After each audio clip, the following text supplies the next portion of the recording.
It seems that Vladimir Putin has finally snapped. The Kremlin lashed out with criticism at both the US and Europe after Vladimir Putin was once again cornered in a diplomatic trap.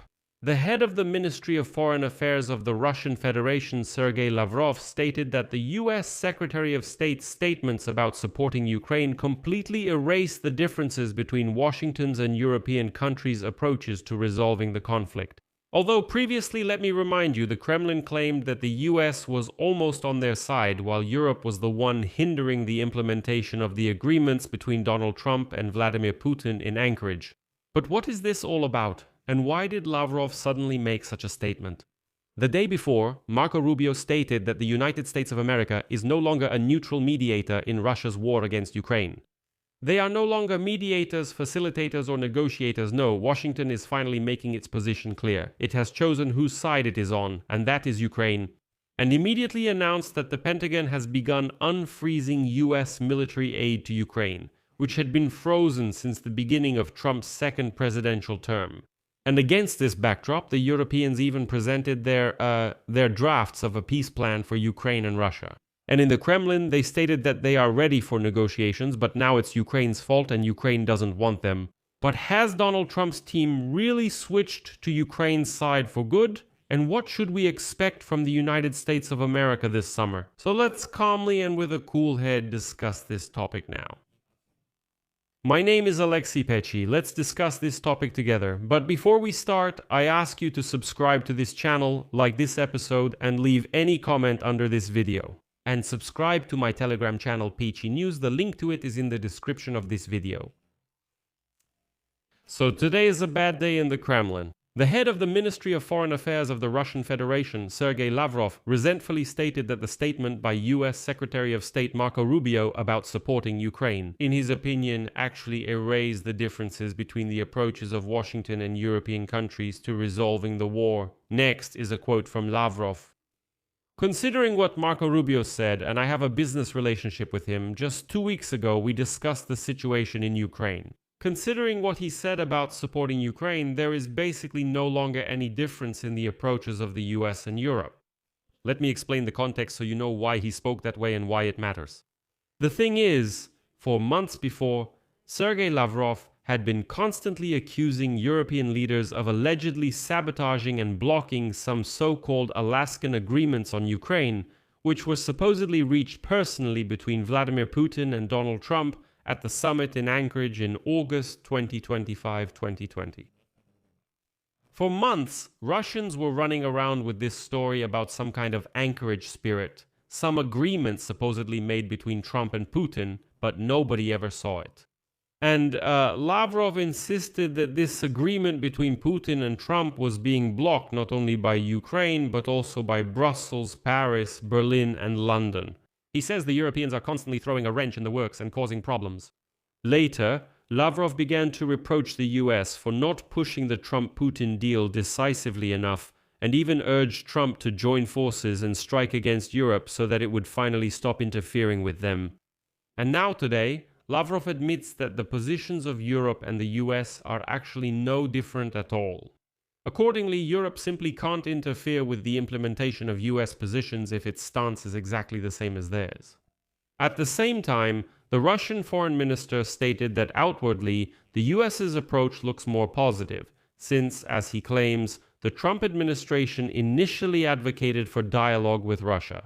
But then he once again accused the Americans. According to Lavrov, if the American side had truly promoted its own initiatives for settlement and played along with Moscow, the negotiation process could have started much earlier. And according to him, the fighting would have ended long ago. What made Lavrov react that way? That's interesting. The thing is, the day before, US Secretary of State Marco Rubio, during a hearing in the US House of Representatives, stated that America is no longer a neutral mediator in Russia's war against Ukraine, and it has finally chosen a side, and that side is Ukraine. He added that the United States continues to support any efforts to establish peace. In particular, Washington continues to supply weapons to Ukraine and maintains sanctions pressure on Russia. And, as Marco Rubio clarified, the US does not supply weapons to Moscow and does not impose sanctions against Kyiv, so Rubio explained that this is why the US has clearly chosen a side. After that, Marco Rubio stated that some news about the $400 million for Ukraine would appear quite soon. This money had long been approved by Congress, but has not yet been sent by the Pentagon, meaning the Pentagon is blocking it. And so, Marco Rubio stated in Congress that he has some information that there will soon be progress on this issue and that this money will be allocated for weapons for Ukraine. But here arises the main question. Is Washington really playing on Kiev's side? Could the visit of the presidents of the US and Ukraine to the NATO summit in July bring surprises?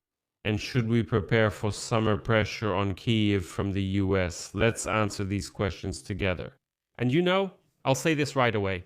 Despite Marco Rubio's statement, a nice statement, Washington has not yet unequivocally taken Ukraine's side in Russia's war against Ukraine. The same Marco Rubio, who is the most experienced in the current Trump administration, is trying to maneuver between loyalty to the US president and pursuing a reasonable policy. Because of this, he makes certain positive statements regarding Ukraine, and sometimes these statements are negative. And that's why, it's like we're on a seesaw. Sometimes Marco Rubio says we support Ukraine, but at other times he claims we left negotiations because Ukraine doesn't want to make a deal.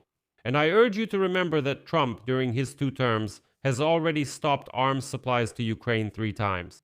In particular, at the beginning of the new term in 2025, the supplies were effectively stopped, as well as the sharing of intelligence and the transfer of weapons purchased by European partners. There is also a decrease in sanction pressure on Russia and Belarus now, which is important. As cynical as it may sound, considering Trump's mistake with Iran, the consumption of weapons and air defense missiles, they will now try to strengthen themselves first of all, then their allies in the Middle East, and only then, as a last priority, Ukraine. And here Zelensky is right, who recently stated that Ukraine turned out to be last on Trump's list of priorities. But already in July, there will be a NATO summit in Turkey, which Trump and the Ukrainian President Volodymyr Zelensky will attend. And here, we should be careful with our expectations. Trump sees the issue of Ukraine as a problem that prevents him from restoring relations with Russia for his personal and family gains. That's why Trump might briefly meet Ukraine halfway, only to later withdraw support and say, look, listen, we've already made concessions, but Kiev still has no leverage even with US support. And let me remind you that just a few days before Marco Rubio's statement, there were reports that for this summer, the US might be preparing a new pressure campaign on Ukraine with the goal of making a deal with the Russian Federation. Among the reasons is the Trump administration's need for a quick victory to boost the Republican Party's ratings ahead of the US midterm congressional elections. So friends, don't let yourselves be deceived by loud words and hopes. I'll leave it at that. Share your opinions and conclusions in the comments below this episode. Subscribe to the channel, hit the bell, and don't forget to like. If you want to support the work of this YouTube channel, you can do so financially with any donation using the links and details in the description of this video or by the QR code on your screens. I would appreciate your support. And friends, let me remind you that I now have an exclusively Ukrainian language YouTube channel, so if you want to get information in Ukrainian, the link to that channel is in the description of this video. Go ahead and be sure to subscribe. That's all for now. Take care of yourselves. Goodbye, everyone.